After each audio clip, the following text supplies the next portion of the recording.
From South Carolina Public Radio, this is Who, What, When, an hour of history, games, and trivia. I'm Daniel Thompson. And I'm Brandon Gray. If you're joining us for the very first time, welcome. How are you? I hope you're doing well. Each week we choose a topic to play a series of trivia games, word games, puzzles, etc. about that topic. And this week we've got an hour all about, drumroll please, the animal kingdom. That's right. Oh boy, it's going to be a lot of fun. You might even learn something along the way if you're lucky. It's a great reset, Brand. Coming up here, what do you call a pack of lemurs? We'll see how well you do in our quiz about animal group names. Then we'll test your knowledge of college sports mascots and hear 3 stories about the contributions of animals during World War II, 2 of which are true, 1 of which I made up. If you'd like to join in on the fun and play these games with us, just call 803-470-6347. One more time, that's 803-470-6347. Or you can send us an email to whowhatwhen@scpublicradio.org. You'll have a shot at taking on the title of Who, What, When Champion of the Week, but most importantly, you will get a very special trophy, a trophy in the form of a Who, What, When fanny pack. Doesn't get any better than that, That's Brand. right. Brand, what's your favorite animal? Oh, loud ones. You like loud animals. Louder the better for me. Like just ear blistering. That's exactly right. Really? So like what do you like, a hyena? I love a hyena. You The know, way they cackle. We live close to the Greenville Zoo. We do. Those howler monkeys. They howl. Yeah, we can hear them from our house. But I want to know that you're having fun. Yeah. The only way that I can know if you're having fun is by you making noises. We can't communicate, so I want to know. You think for like or stuff did like you that. go into a scat there? Yes, did you I become did. a scat You know, the animal? scatting monkey. The scatting monkey. It's a scat monk. It's a classic scat monk That's right. situation. So you think for animals to communicate, they have to be super loud? That's the way that I enjoy it the most. Got you. It's a Your hard pass question for was, me. what's my favorite animal? And you I said loud ones. Loud ones. You didn't give me an animal. loud ones. You said loud ones. The scatting I monkey. couldn't possibly pick one. You couldn't pick one. So many good boys. You can't narrow down all the loud animals. No, I can't. Yeah, of course not. Probably the scat monkey. Brand, I think I've had enough. It's time to get to our first game. What do you think? Sounds like a good idea to me. We need to move over to make some room for our callers. That was a cow. Yeah, that's it. That's not funny, meow, now, is it? I hope they don't find any of these questions too rough. Oh, especially the history one. All right, I think we're done here. Dano, we need some contestants. Let's get them on the call line. Caller number 1, what's your name and where are you calling from? Hey, I'm Mitch. I'm from Madison, Wisconsin. Madison, Wisconsin. Wisconsin. Shout out. Shout out. I love that. Mitch, what's your favorite animal? Man, that is a great question. I got a lot of them, but I've been getting a bunch of eagles pop up on my For You page lately, so I'm going to go with a bald eagle. Bald eagles. Oh, a beautiful BA, creature. man. Yes. Beautiful creature. Beautiful creature. All right, you excited to try to win that fanny pack? Oh, you know I am. I love to hear it. We love to hear it. Well, it's not going to be that easy, Mitch, because you've got some competition. That's caller number 2. Caller number 2, what's your name? Where are you from? My name is Shama. I live in Greenville, South Carolina. I just want to let y'all know, man, listening to you guys, I was quacking up. Oh! Shama's come to play. Shama's got puns. Wow. I love it. Shama, you're from that Greenville, How about which is that? also where I'm from. Yes, that's where we all live. The big little city of Greenville. They call it the hallmarkiest city in the South. That I've is what heard they that a say. time or two on another I podcast. wonder if we ever I bumped listened into to. each other. That's crazy. Yeah. Oh, and favorite animal, Shama? My favorite animal, guys, a lion. Not because I'm from Africa and The Lion King was my favorite movie, just because a lion, period. Come on. Those are 2 good reasons, though. King of the Jungle. Shama, thanks for being here. Are you excited to try to win that fanny pack today? I not only am I excited, I need it. You I need need it. The holidays are coming up. I need a place to store those Thanksgiving leftovers, some Christmas stocking stuffers. Sounds like we got 2 live ones today, Oh, Brand. it's going to be a good one, Dano. Mitch and Shama, your first game today is one we call Leader of the Pack. And Bram, when I say pack, which animals do you think of? Dogs. Maybe wolves. Dogs. Are you a character right now? No, it's just what I just Okay, get great. excited. Yeah, no scatting monkeys there? I wish. No. Exactly. Dogs or wolves or other canines. They use the term pack for a group of them, and some of the other species do that as well. But pack isn't the only word for a group of animals. In Okay. fact, there are some terms for groups of animals that are really creative. For example, a murder of crows. Yeah, I didn't know that one. That's one of my favorites. Do you know what they call one crow? What's that? An attempted murder. I love that.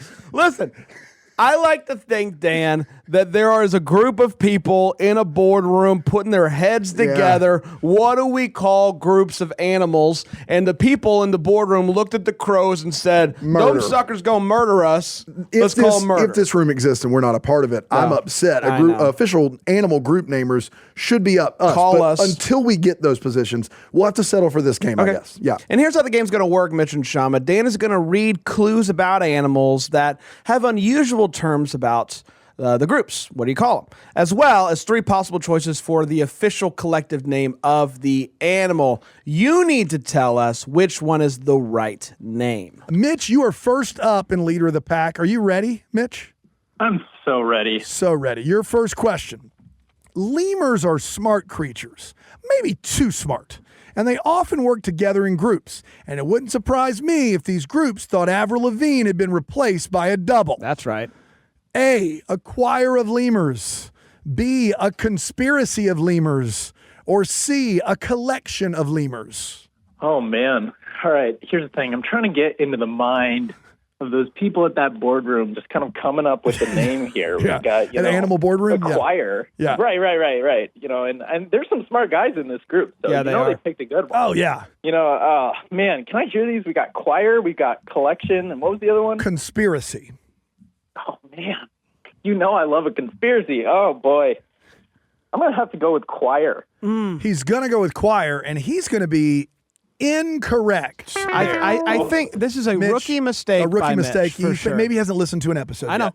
And there's a clue usually somewhere embedded in the question, Mitch. And this time, the clue was maybe they're too smart. They work together in groups, and it wouldn't surprise me if these groups thought that Avril Lavigne had been replaced by a double, a popular conspiracy theory that Bran tries to get me to believe in weekly. Well, I just think that have we thought about it? Like, look at the pictures. The face is different. If you just really look closely enough. So there you go. That one's on me. No. It's fair, and now you know. He's a Shama, skater boy. are you gonna learn from that mistake there? I sure have, but I'm also on board with that Avril Lavigne conspiracy. I just let the record show. That's it. I thought That's you might it. be. Wow. Okay. All right. I guess I'll let it slide. Shama, to get on the board here at leader of the pack, Who What Wins, South Carolina Public Radio. Your question. The name flamingo comes from a Spanish and Portuguese word that means flame-colored, which means it should come as no surprise that a group of flamingos is called a flame of flamingos, B, flamboyance of flamingos, or C, a flambe of flamingos. Wow, this is tough. Yeah, tougher question. Man, flamingos. I see them at the zoo. I don't know. I want to say a flame of flamingos. Does that sound right? You tell me, Shama. You're the contestant. Is that what you're going to go with? I will go with a flame. A flame of flamingos. A flame of flamingos sounds right, but it's wrong. We're looking for a flamboyance of flamingos. That was a tough one. A flamboyance. The whole thing is they're hot pink and they're flamboyant. Okay. Okay. Yeah. And flamboyant doesn't mean floating on water, does it? That's buoyancy. Yeah, buoyancy is different. Yeah. My head. Yeah, flamboyance, that's a different world. I can see how you got there, yeah. Nobody picked flambe of flamingos. Flambe. All right, are we ready? Yes, I'm ready. Mitch, the good news is it's still 0-0. Sometimes I think about going into a bid and then I decide it's Realize not worth we're on it. NPR. It's We're not worth on other. Mitch, you said bald eagles were your favorite, and that is a really good thing for you because here we go. Bald eagles are so sophisticated, they don't just hang out. They hold a formal gathering. It's the whole ball game. A, benediction of eagles. B, concert of eagles. Or C, convocation of eagles. Wow. Goodness sakes. Oh, man, I do know bald eagles love to have some live music. That's a fact I know. But they do also love whatever a convocation is. I'll be honest. I should know that, but I'm drawing a blank here. And then what was the other option? Concert, convocation. The other option was a benediction. Benediction. Goodness, these are all great. Oh, boy. I'm probably going to be wrong here, but I'm just going to go with live music. I'm going with concert. He's going with a concert of eagles. And the imperfect game continues. love to see it. We're looking for convocation of eagles. Did you like my clue there, Bram? I did like your clue there. I thought it was wonderful. It was a great clue that we will not dive any further into, but a convocation of eagles is what we're looking for, Mitch. So we're still at 0-0. Shama, your confidence has to be through the roof, right? Yo, I don't think I know anything about more than one animal at a time. But hit me. I love it. I heard School of Fish when I was a kid. Yeah, that's a good one. Thing I committed to. Don't worry, that's coming up later for sure. Will not be making an appearance dang it. here in a Leader of the Pack. Your question, Shama, to get somebody on the board here. Holly, Davis, Bandicoot, and rhinos? If a group of rhinoceroses are headed your way, at the very least, you'll need your dummy helmet for this. A, crash of rhinos. B, bang of rhinos. C, destruction of rhinos. Think it through, Shama. Think it through. Okay. We got crash. What was the other one? Crash, bang, destruction. Destruction of rhinos? Destruction of rhinos, I'd put that in the same genre as murder of crows, but I don't know. Let me think here. I want to say A, crash of rhinos. He's going to say crash of rhinos, and he is going to be correct. Wow. Yeah. He's on the board. To see it. Shout out to Crash Bandicoot. Yeah, I went Crash Davis, who I believe is in Bull Durham, the movie. Sure. Crash Holly, who is a professional wrestler. Yeah. And Crash Bandicoot. Later changed his name to Hardcore Holly. All yes, three of Crash those, Bandicoot did that. All three of those crashes are characters, so it was thematic. Yes, very nice. I know. I went above and beyond. And your dummy helmet. Yeah, I'm very proud of myself. Thank you, producer AT. Shama's on the board. Is it insurmountable? We'll find out right now. It's 1-0. Mitch, the board's back to you. Are you ready for question 5? Look, I'm just dreaming of the high that's going to come if I get this answer correct. It's coming, buddy. It's coming. Your question. Bats get a bad rap, and the Halloween-esque name we've given to notate a group of bats certainly conjures up more creepiness. Is it A, broom of bats, B, pitchfork of bats, or C, cauldron of bats? Wow. We've got a lot of great ones, and honestly, it's putting me in the spooky season, but I've got a gut feeling, and I'm going to run with it. We're going to see if it's right, but I'm going with cauldron. He's going with cauldron of bats, and he's also on the board. Uh-oh, the boys have figured it out, it seems. Figured it out. And also, Brand, do you think there's any chance that Mitch and Shama were just sandbagging to make the other one go? I think it's possible. Yeah. This is a classic situation where you get, a handful of them wrong, and then you turn it on. All right, let's see if Shama can answer. It's 1-1 here on Leader of the Pack. Who, what, wins? South Carolina Public Radio. Shama, the next question is yours, and it starts right now. It's no mystery that bears are fierce creatures, but when a group of bears get together, they're on the case. They're called a sleuth of bears, B, Sherlock of bears, C, Columbo of bears.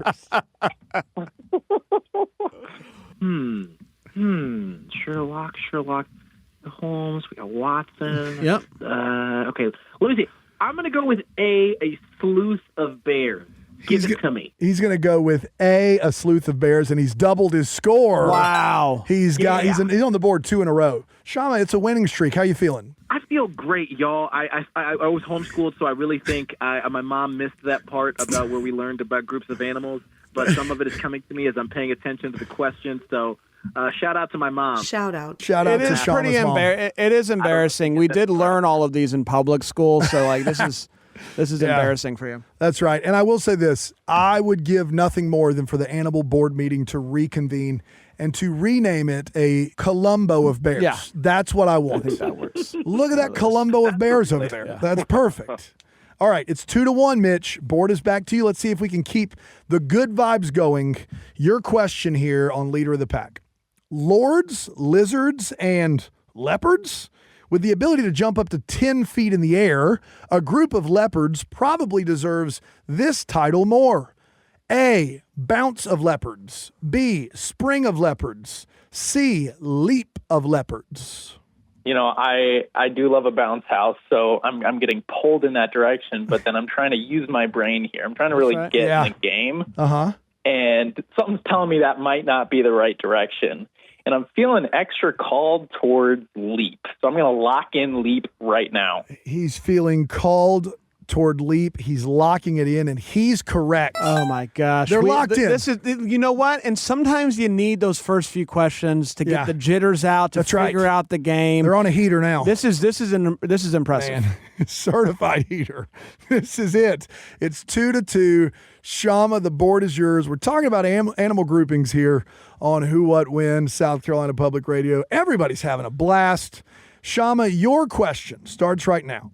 Cheetahs are fast, but a group of cheetahs wants your vote? And if a large enough group of cheetahs exist, they could win the election. Is it A, a caucus of cheetahs, B, a coalition of cheetahs, C, a corroboration of cheetahs? This is tough, Shama. Yeah, it's a tough one. A kick. Coalition of cheetahs, a caucus of cheetahs, cooperation. Shout out to the alliteration on this one. Shout out. Yeah, I'm doing my thing. Oh, man. I'm going to go with coalition of cheetahs. He's going to go with coalition of cheetahs, and he's correct. Wow. 5 in a row. How'd you land that one, Shama? I don't even know. I just envisioned cheetahs in suits for some reason. I like on that. 2 legs instead of 4 at a boardroom table going, let's figure this out. Let's figure out what we want to love do it. as a group. I think I would have gone with caucus. Yeah, both coalition and caucus are political words. So. Yeah, that's good. Yeah, that was a good one. All right, Mitch. It's your last question of the round. Shama gets one more question, but this is your chance to tie it up and keep the streak going. We've gotten 5 in a row correct as a team. That's right. Because we're teammates first, I guess. I don't know. Here's your question. Crocodiles are cold-blooded and can't regulate their temperature very well, which is why a group of crocs called this would probably be found soaking up the sun. A bath of crocodiles. B, a basque of crocodiles. C, a basilica of crocodiles. Wow. Oh, man. Well, here's the thing. I'm picturing in this moment a crocodile kind of in a sudsy tub with a couple rubber ducks. Lyle crocodile. It's painting the picture, and I'm liking it. But I'm also kind of drawn to this Basque word. But basilica, that's just kind of fancy. It sounds fun. I'm going to go with Basque.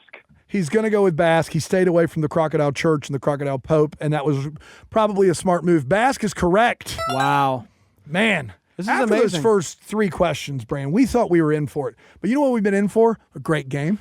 Really well done there, first of all. I want to give you credit there. Yeah. And I also just want to give a shout out to the crocodiles that just want to soak up the fun and the sun. That's right. It's beautiful. It's wonderful. Shout out to crocodiles. Shout out. Shout out to crocodiles. Shout out also, you know who would get all of these right? Who's that? My wife. Wow. She would not have missed a one yet. Shout out. Shout out. Shama, you have a chance to take a lead at the end of round 1.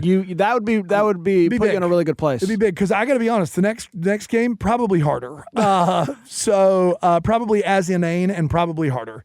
Shama, this is your last question. Are you ready? I'm ready. All right. Jellyfish can't really attack you, but if you come into contact with one or a group, the stings might feel a lot like the name of their group. A smack of jellyfish. B, a wallop of jellyfish. C, a batter of jellyfish. Y'all, all right. I'm going to go with a smack of jellyfish. Final answer. He's going to go with a smack of jellyfish is correct. Man.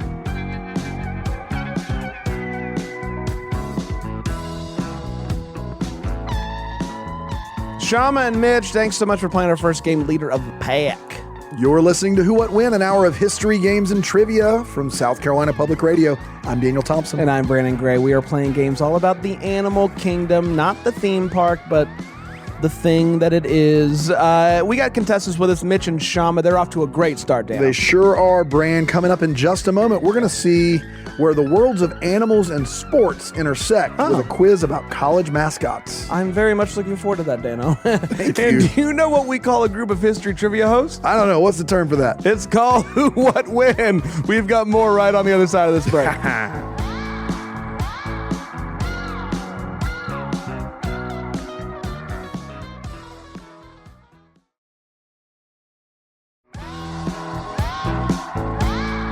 Welcome back to Who What When, South Carolina Public Radio's Hour of History, Games, and Trivia. I'm Daniel Thompson, here with my co-host and good buddy, Brandon Gray. This week on the program, we're paying tribute to all of our furry, scaly, and slippery friends with an hour about the animal kingdom. Some might even be slimy, Dan. Before we get back to our games, we do want you to know, if you like what you're hearing and you're like, I want to be a contestant on this program, it sounds like a ton of fun, you're right, it does. You can give us a call, 803-470-6347, or you can send us an email if you'd rather. That's whowhatwin@scpublicradio.org.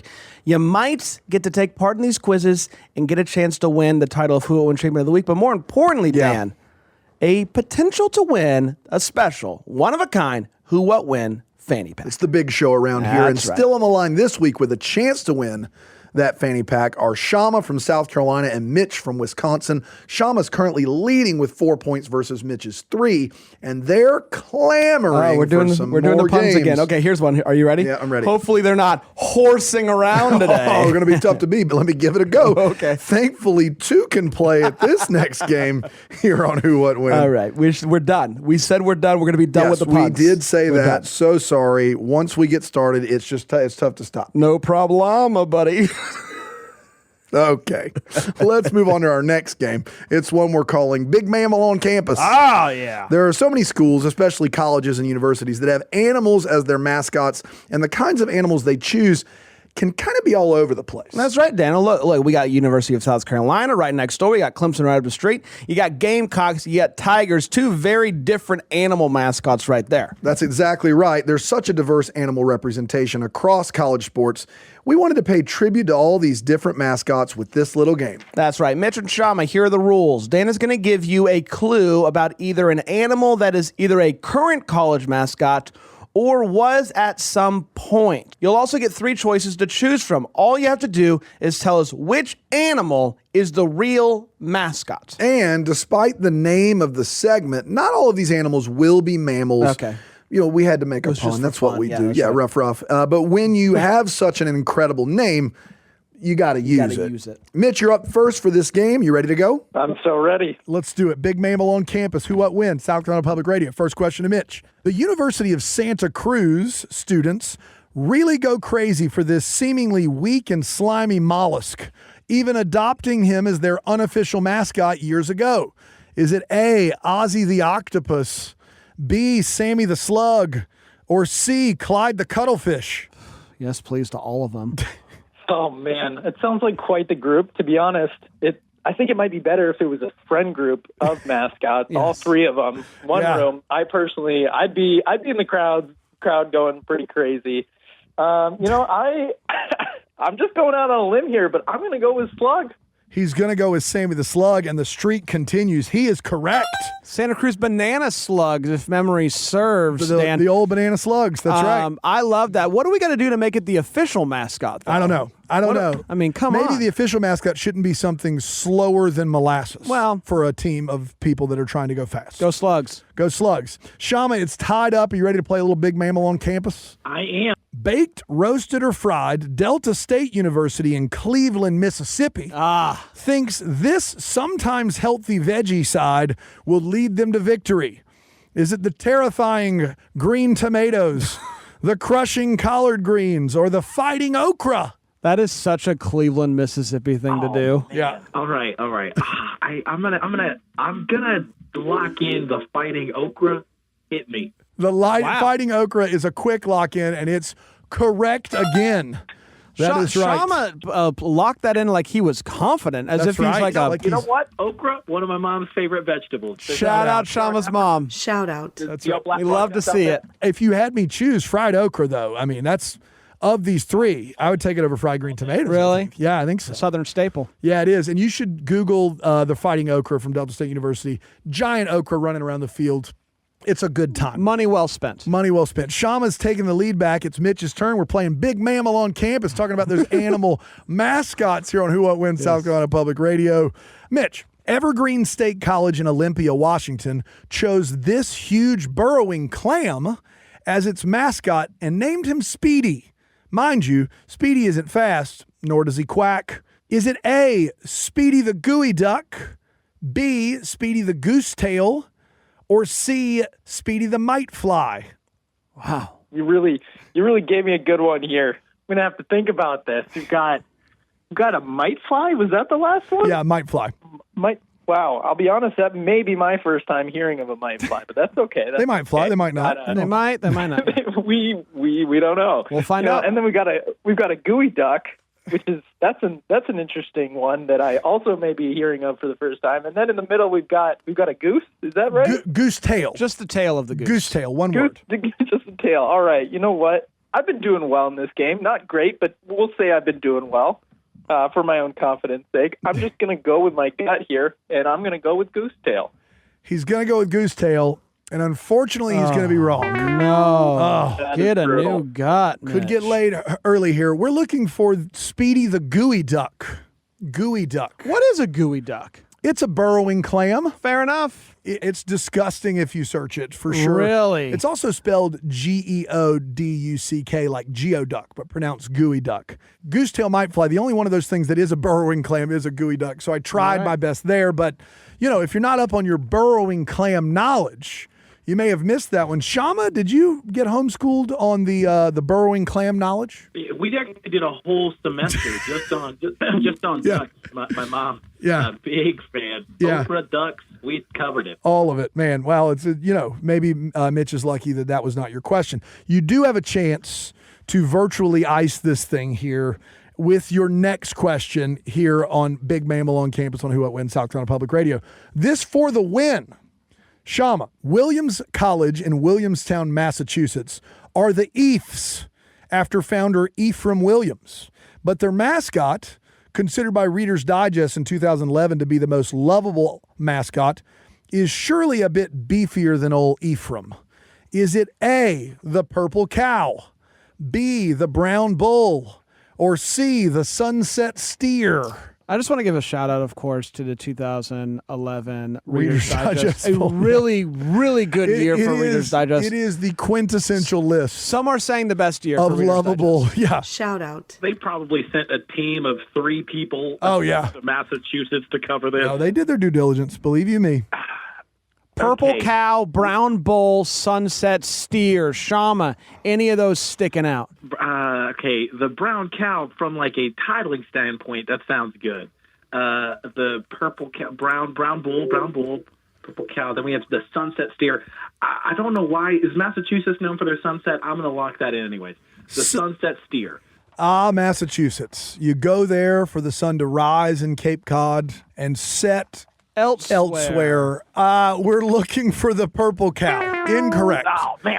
Oh, it's okay. I don't know how you missed that one. That was clear as crystal. The purple cow? So ridiculous. It was. All right, Mitch, this could be the last question of the game. You're going to need this to get this one right? I'm not saying the folks at American National University love the Hotel Transylvania movies. Who doesn't? But that's the only way their mascot makes sense. Is it Blobby the Blobfish? Is it Griff the Griffin? Or is it Mavis the Maven? Mitch, have you seen the Hotel Transylvania flicks? I feel insulted by you asking me that. Of course I have. I apologize. But don't be fooled. I don't think I'm going to get this right just for having seen them. I was lost in the drama of the picture more than I was in the specific of course. name So we here. all were. Yes. All right. I've been wrong before. We don't need to count how many times, but there's been a few. But this time might be different. I'm going with the Maven. He's going with the Maven, and he's going with another wrong answer. I love that, Mitch, you set yourself up for a definite yes and still managed to get We're it looking down. for Blobby the Blobfish. Is there a blobfish in Hotel Transylvania? There's a character named Blobby. Yeah. It's that green jello thing. Yeah. It's the best part of the movie. It's been a minute. Blobby the Blobfish is who we were looking for. Hate to see it. Mitch, unfortunately, that means our time is up. For your time is our time. We're still rolling.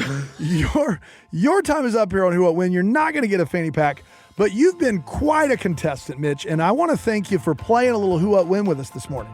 Look, it's been my pleasure, and best of luck to you, Shama. Thank you, Mitch. Maybe we can share custody of the... No, it's actually not allowed. It's not allowed. It's We've not already seen allowed. the bylaws. Oh, my bad. It's been We'll tried. talk. That's right. Your heart was in the right place. We have rescinded the fanny pack. It's been tried before. Don't worry. Yep.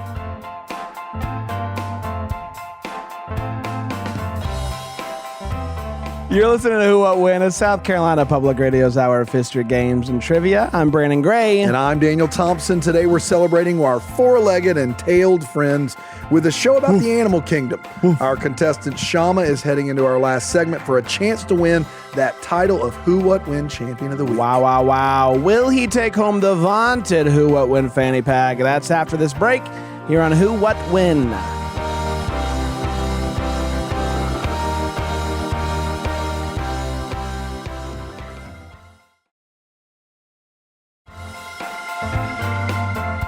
Welcome back, everybody, to Who, What, When. It's an hour of history, games, and trivia on South Carolina Public Radio. I'm Brandon Gray. And I'm Daniel Thompson. Thanks for joining us for this episode about the animal kingdom. If you're interested in being a contestant on a future edition of this show, give us a call. It's so much fun. Call us 803-470-6347 or send us an email, whowhatwhen@scpublicradio.org. And we got a contestant with us still, Dan, that did just that. Shama is on the line. He won our first two games and is now going up for a chance to win a Who, What, When fanny pack and potentially get the title of Who, What, When Champion of the Week. Fanny pack is good. Fanny pack is awesome. All that stands between him and that fanny pack is our final segment today. It's a game we play a lot here on Who, What, When. It's called History or His Story. I love it. And today's theme is the animals of World War II. Here's how it's going to work, Shama. Dan has three stories about animals who have played important roles in the Second World War. It's very specific, but try to keep up. Two of the stories are real. One of them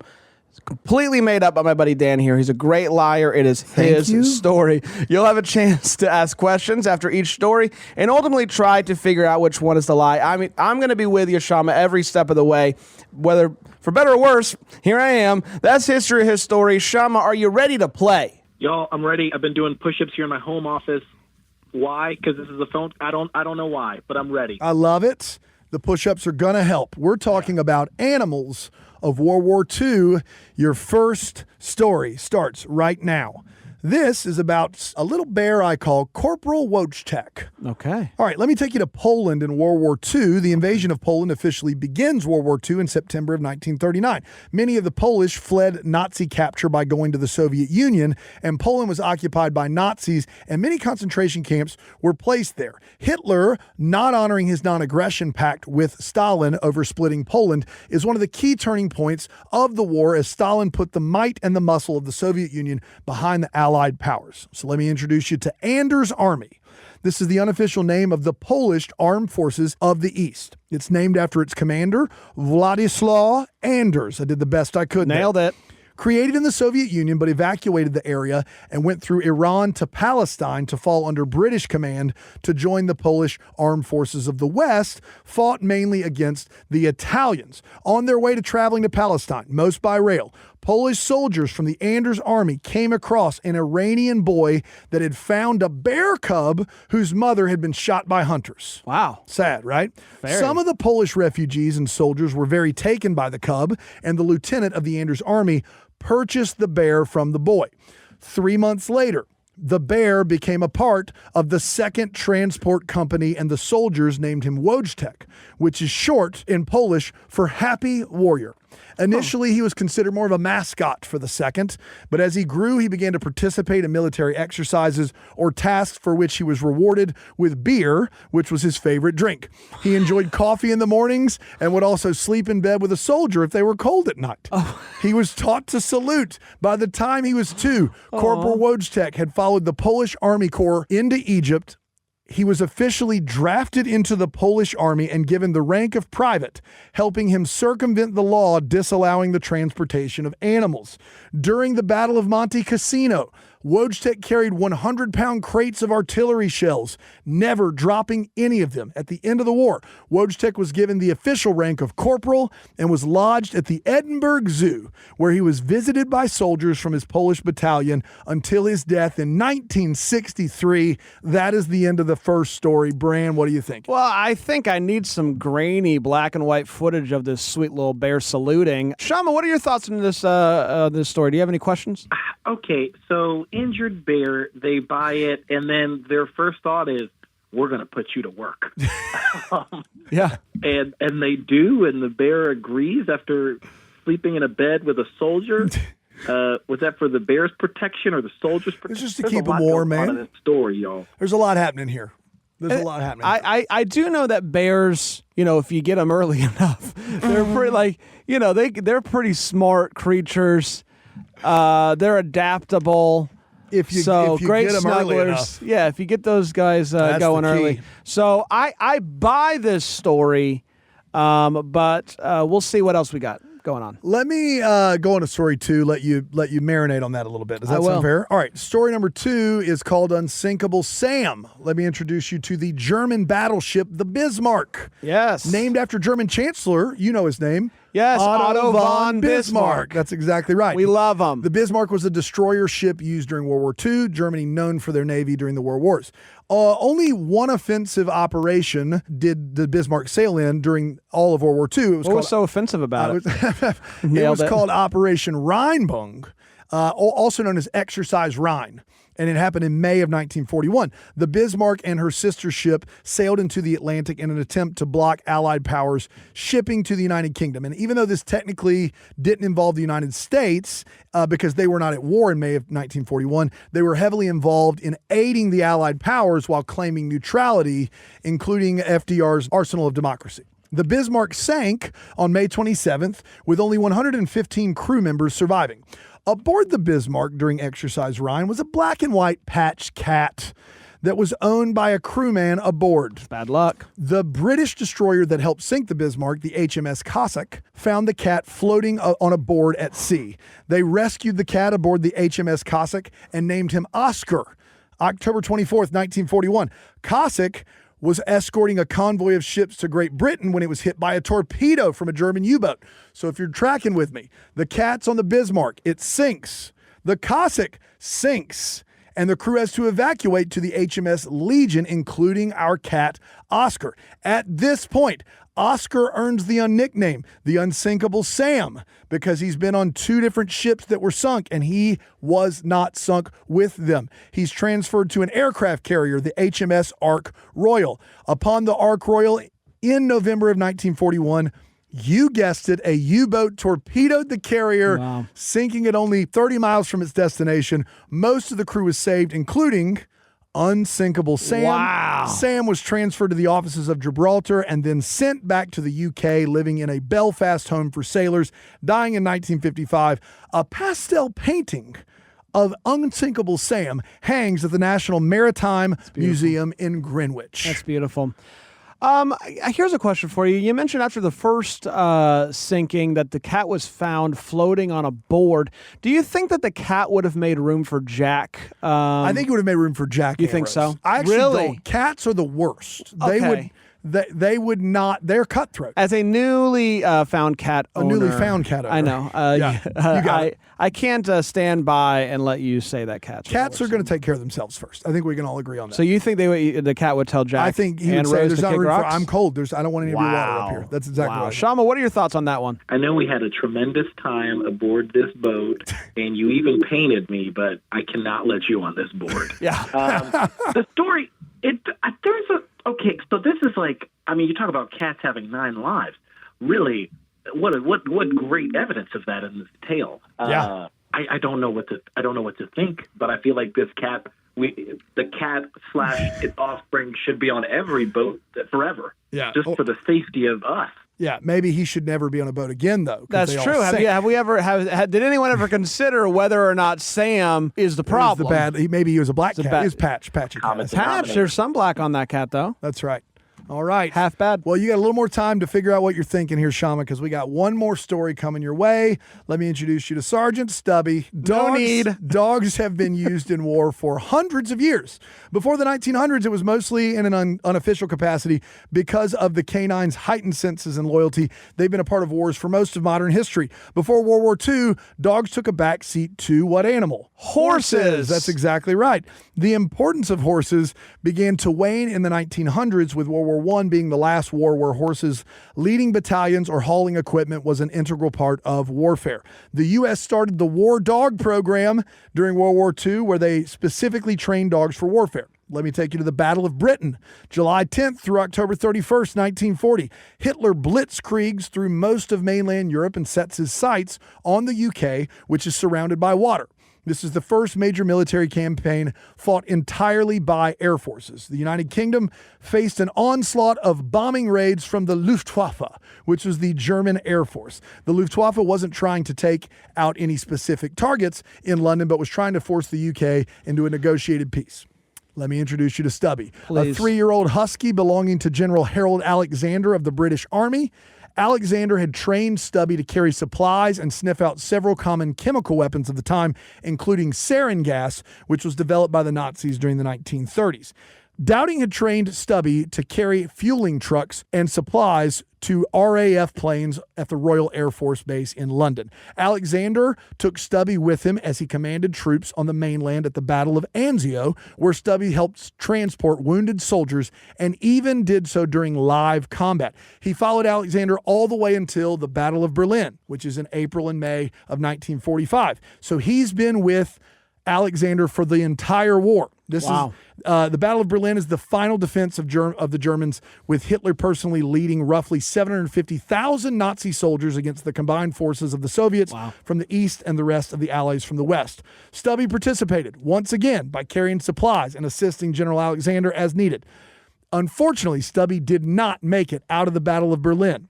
After fighting 4 years in war faithfully by General Alexander, he fell at the hands of German soldiers, but he was posthumously awarded the Victoria Cross, which is the highest award of the British military. And in 1955, this is sad, the medals were posthumously stripped from Stubby, as it was determined he was the property of war and not a soldier itself. That's awful. Brutal. First of all, it's awful, and it's also the end of story number 3, Brain. So this story makes sense to me. Obviously, dog's very smart. This sounds like everything we know about dogs and what that they can do, and everything we know about the British and how they strip dogs medals. from medals.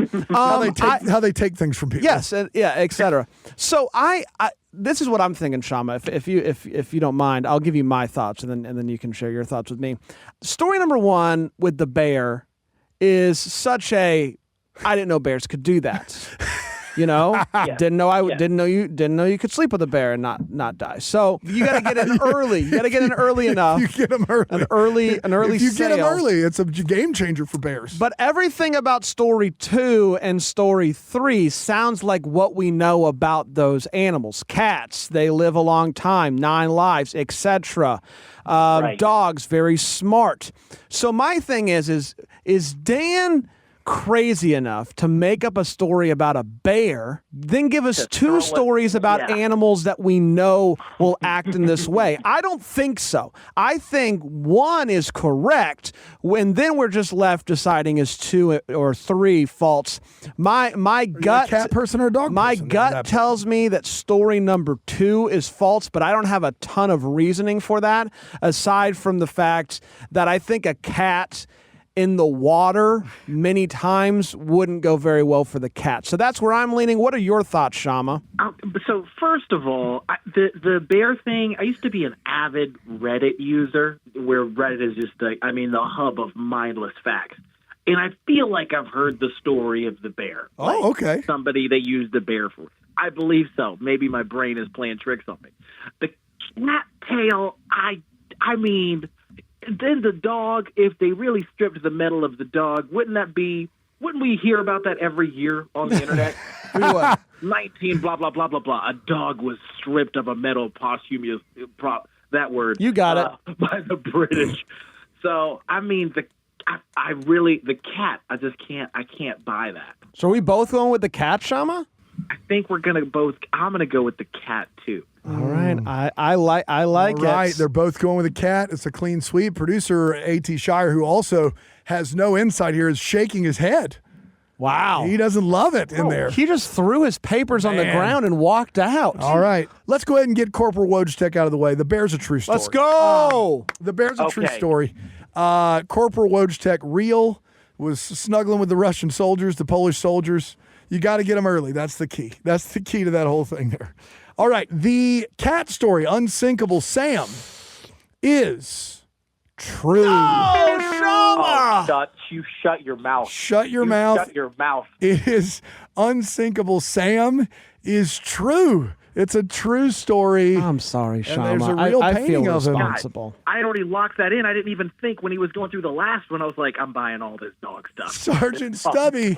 That's how you play the game, though. Sergeant Stubby, completely fabricated. And I could be wrong because I've done a lot of research since I wrote this, but I think that whole thing about being stripped of his awards, that actually happened to Corporal Wojtek. No.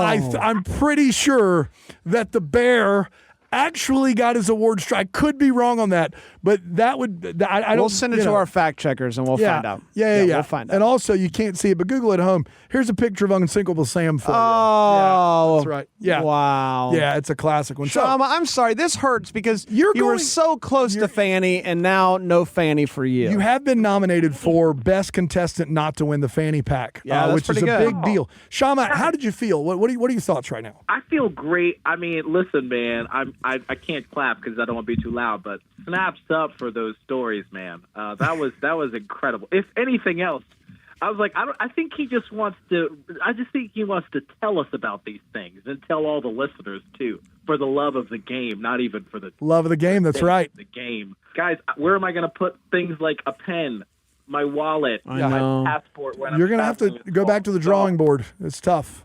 We'll talk offline. We'll come up with something, buddy. I think between the two of us, we can figure out something real good. Oh, also, I also have I didn't tell you guys this, but I added PETA to the line, and they would like to have a few words about it. Fair. Is that who I heard shaking their head disapprovingly? I actually, The PETA's whole time. I have PETA's number. They sent me a text, and it just said, "Bears are fine as long as you get them early." Yeah, that's the key. As Stamp long as you of get 'em early. approval. Yeah, that's right. Shama, you're an absolute champion, dude. Thank you for doing this for us. Seriously. Thanks for having me, y'all. Hate I missed the fanny pack.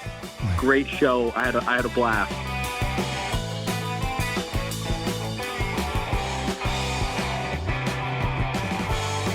We've come to the end of this special animal edition of Who What When. Thanks again to our contestants Shama and Mitch for playing today's games with us. We're sad Shama didn't end up winning that Who What When fanny pack, but we had a great time chatting with him. That's right. Our producer is A.T. Shire. Our executive producer is Sean Birch, who wants to give a special shout out to his favorite animals, his cat Ollie and Stormy. This show is a production of South Carolina Public Radio and is made possible in part by listener contributions to the ETV Endowment of South Carolina. If you want to be a contestant on Who What When, give us a call, 803-470-6347, or send us an email at whowhatwhen@scpublicradio.org. You can find out more about the show and listen to this episode again and again at our website, southcarolinapublicradio.org/whowhatwhen. You can also subscribe to Who What When wherever you listen to podcasts and listen through your smart speaker by asking it to play Who What When. I'm Brandon Gray. I'm Daniel Thompson. Join us again next week for more history, games, and trivia right here on Who What When.